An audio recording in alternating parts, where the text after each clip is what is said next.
వైశాఖ శుక్ల పంచమి శంకర అన్న నామం కలిసి వచ్చేటట్లు సాక్షాత్ కైలాస శంకరుడే కాలడి శంకరుడిగా అవతరించాడు అన్న విషయం నిస్సందేహంగా నిరూపణమయ్యేటట్టు శంకర భగవత్పాదులు కాలడి అగ్రహారమునందు జన్మించారు.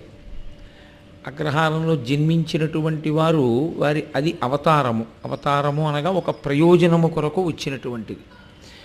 లోకమునకంతటికి బోధ చెయ్యాలి, ఆసీతు హిమాచలము పర్యటించాలి. ఆ రోజుల్లో శంకరాచార్యుల వారు 56 రాజ్యములలో పర్యటించారు. స్వతంత్ర భారతంలో ఆనాడున్నటువంటి భారతదేశ వ్యవస్థలో 56 రాజ్యములలో 6000 మంది శిష్యులతో 3 మాట్లు ఆసీతు హిమాచల పర్యంతము కేవలము పాదచారి అయి పర్యటించారు.